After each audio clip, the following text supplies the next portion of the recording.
coach. Mohammed has worked for Aluminum Bahrain Company for 17 years, 10 years in power generation and 7 years in health and safety management. He has been professionally training for the past 10 years and is currently a trainer specialized in occupational health and safety, public speaking, and presentation skills. In addition to soft skills training, including leadership, motivation, team building, and customer services. With more than 25 years of experience in public speaking, Mr. Shukry has achieved many local, regional, international awards and titles. Mr. Shukry invested this achievement in helping many individuals and groups find their true voice and in teaching them how to effectively and sincerely transfer their ideas and experience for their audience. Welcome to the podium, Mr. Shukry.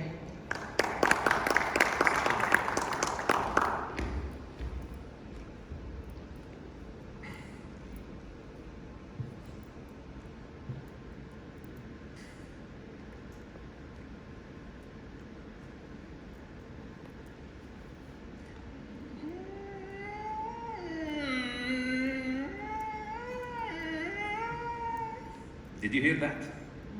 What is that sound? What? Huh? A squeaky door, right? You and I know that door very well, don't we? Where is the door?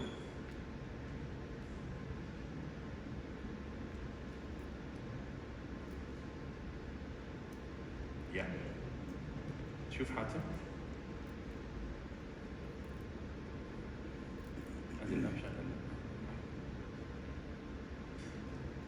So as safety practitioners, you remember very well that day where you shifted your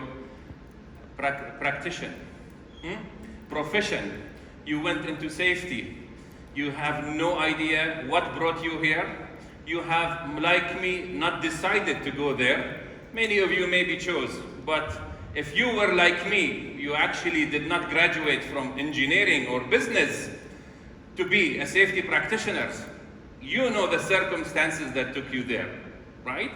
But if you were like me, you had your own assumptions and idea about what is safety. For me, before I applied and before I got the position in Alba, safety to me was nothing more than fire escape, fire extinguisher, and safety talk. And put on the helmet and put on the gloves. That is safety. Until I became really a safety coordinator. And if you are like me, a safety practitioner, you know that shift. It really isn't about what others see. What we see in safety is not like what others see. For many people, safety is the number of accidents, right? For us, it's what we do to prevent those accidents. For many people, it's how to deal in an emergency case and where to go. For us, it is what is the process to actually prevent that. For many people, safety is in case of fire, how to actually stop fire from expanding. In our case, reduce the exposure. In a nutshell, for us, safety is about the process, the thing that you do day to day and hour by hour to prevent that outcome. Because as my mentor says so many times to us, you take care of near misses and accidents will take care of themselves.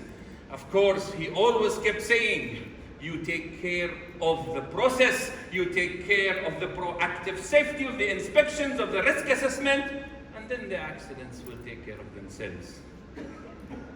But I am not here today to give you, like previous years, another technical presentation. Today, I want to talk about something where we all know safety first until we became safety practitioners. And the world is different to us. So let me take you on that journey where we are very important. We take care of everything and everyone else, but are we taking care of ourselves? So let me take you on that journey. Me too, I graduated from electrical engineering and thinking I will continue in that regard. But after 10 years in power station, by the way, can you guess which one I am? The most handsome one. The most handsome. Yeah, all right.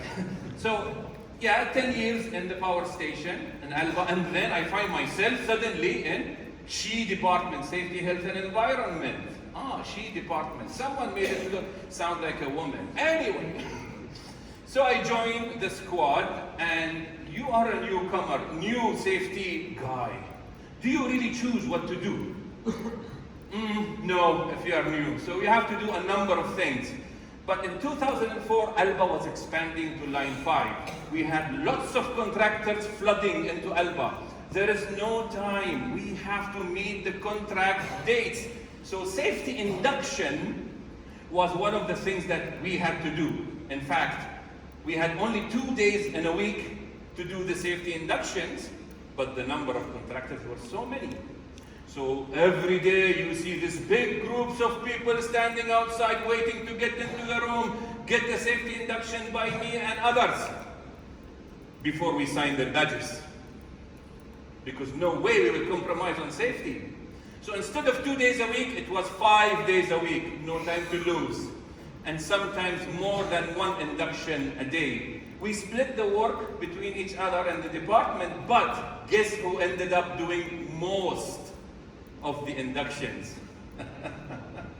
Somebody told me, Mohammed, mashallah alayk, you are so good presenter, you should do the inductions. I got it. I said, okay, I will do it. So I ended up doing more safety inductions. That is not the problem. The problem is that we were also shifting to a new department. So this was the old department. We have one meeting hall, and that meeting hall can hold as many people, all right? So sometimes we have too many contractors, but we have to do. So 50, 60, sometimes 70 people in one room. It was safe, but we have to do the job. We cannot take you out. And now, I don't know how to say this without sounding discriminative, so please bear with me. It's not only the number of people inside, but it's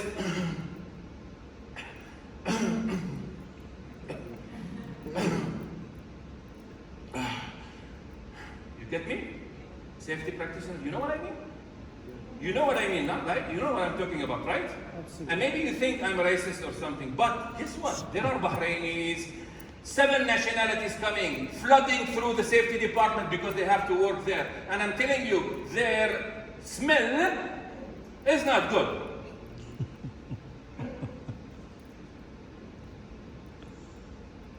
But it's the smell that Allah loves. You know why? It's a dirt that Allah loves. You know this, right? Because God loves people who work with their hands. But they come from a site to a site and they are tired, maybe they didn't take shower, but the smell ain't good. It's not reducing my suffering. So I bear with this. And I cannot wear any safety gear inside the safety induction. Another problem. They don't know my language.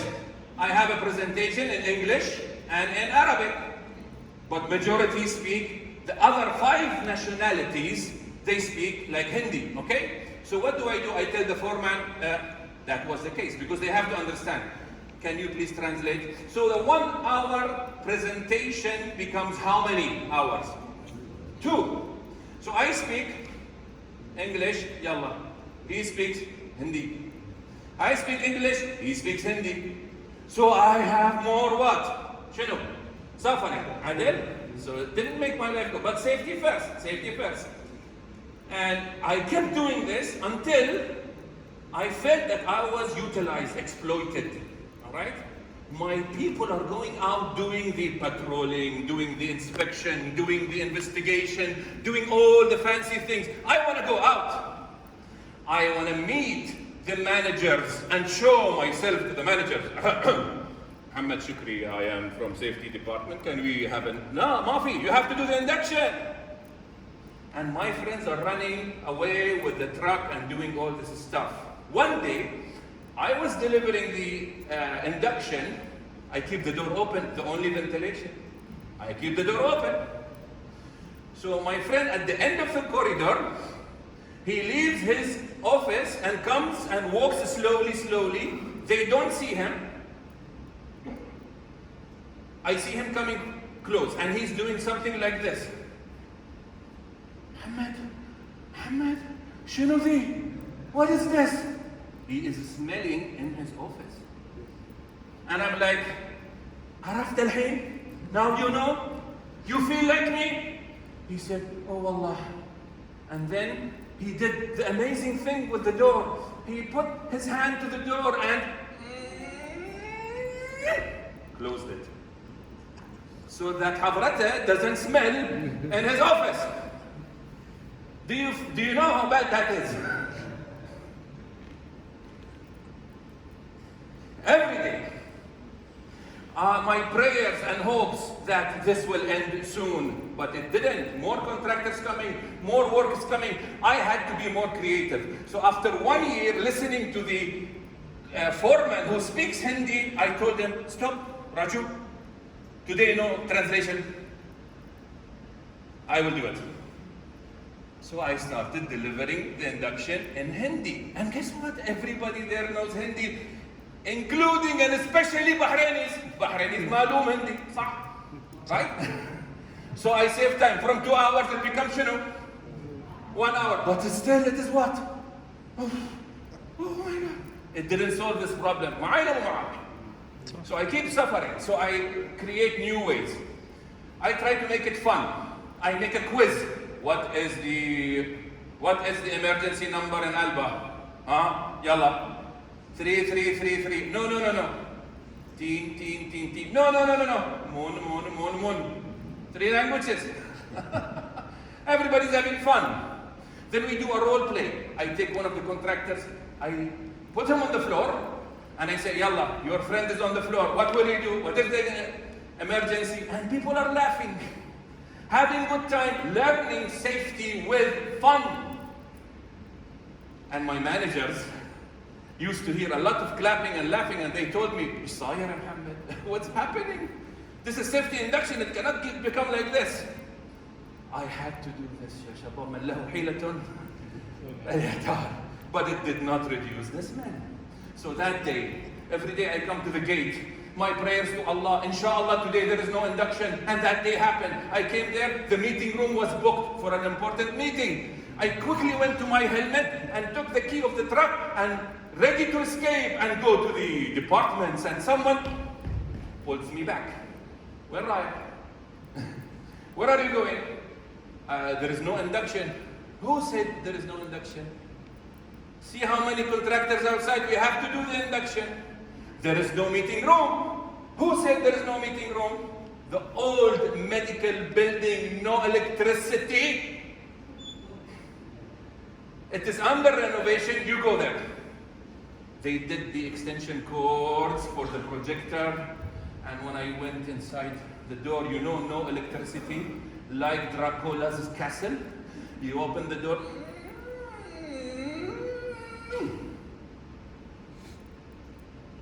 The windows are open.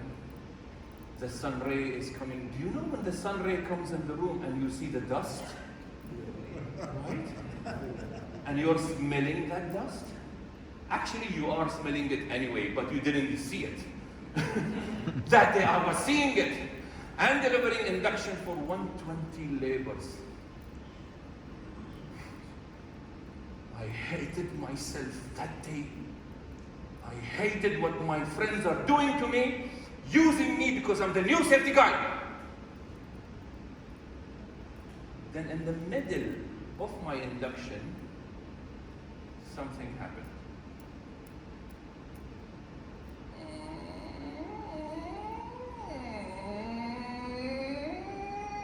The door opens, and who comes inside is Mr. Ron McKinnon, my manager. He is doing a tour, but someone else was with him. He comes inside the door, he opens the door, Muhammad, continue. But someone else comes. The CEO of Alba has come with the manager, with my manager, and says, Muhammad, continue. I continued whatever I did before or after they come, I did the same. No compromise on safety, no compromise on quality. Correct, Ron? Never, ever. Whether managers are there or not there, we have to do our job. The door is closed, they go out. After 5 minutes, I receive an email from the Chief Executive Officer of Alba, who says, Mohammed Shukry, I had no idea we have an employee like you in Alba. Good job. We are proud of you. Then it was 2 months or 3 months, there was a program to train all the top management, because my mentor and manager taught us that safety starts from the top. So we had the buy-in from all general managers and executive and 35 managers to do a safety course for them, where in Alba Club, Mr. Ron McKinnon was delivering a 3 hours workshop. He gave me a slice, half an hour out of all the safety people in the department. He said, Mohammed, come with me, please. But I'm the new safety guy. Mohammed, I want you to deliver with me to the executives. Are you kidding me, Ron? And the day was there. And I went to Alba Club. All the managers are there. And this time, the smell was kebab. My God, the buffet. Oh, Allah, ya Allah. Before the break, Ron gave me the half an hour, and I delivered just before the break. And I finished my module, sat down, was about to sit down. The managers stood up. Before going to their coffee and tea, they lined up in front of me, coming to me. You remember those managers who I was wishing to go out of the department to meet them and show myself? All of them were lined up in 5 minutes. Each one of them ready to shake my hand and say, we are proud of you. Ladies and gentlemen, keep going. It's not going to be a good smell all the time. It's going to be stinky. But you have to do your job each and every day with all sincerity, with all integrity, whether someone's watching or someone's not watching. You have to do your job. So I want to leave you with 4 things today. My message to you is to take care of yourself. And I'm not talking about you putting your seatbelt to become a role model, or stop smoking in front of others to become a role model. That's not what I mean in safety first. I mean you take care of yourself. Number 1, please take care of your speaking. My manager told me, and I saw it in front of my eyes, all the past 15 years, 60% of your success as a safety practitioner is in communication, and speaking has to do a lot. Look at the meetings, look at our conference, speaking, speaking, speaking. And my motto is, if you don't take care of speaking, they won't take care. Sorry, if you don't take speaking seriously, they won't take safety seriously. Because people are pushed into your training and workshop and induction. They are pushed. They don't want to see you. They don't want the safety presentation. Sorry, the safety presentation. It's a punishment for them unless you do something about it. You communicate well so that they will remember forever. That's why in 2 years, alhamdulillah, because I was there in 2 years, I became the first Arab to reach the World Championship of Public Speaking in Washington, D.C. That is in 2006, by the way. Just 2 years after that. It was stinky, but in Washington, it was nice. Number 2, take it easy. I didn't take it easy, but that's not what I mean. There are things that come to you easily. For me, it was speaking, but each one of you has a special fingerprint. Maybe you are good in statistics. Maybe you are good in auditing. I don't know. Whatever comes to you easy, do more of it. Don't be shy. I was always feeling shy. Oh, I'm not a lead auditor yet. Oh, I don't have that MBA yet. All of you want what others want. But what do you have already? Use it. That's why I got a lot of exposure in the Gulf, everywhere you see. Because I focused on the power of speaking. There are more people who are more competent probably than me, but with the speaking, I'll tell you, you will get more opportunities if you believe in safety and you want to spread the word even more. And my role model was Mr. Ron McKinnon. Please give him a hand, please.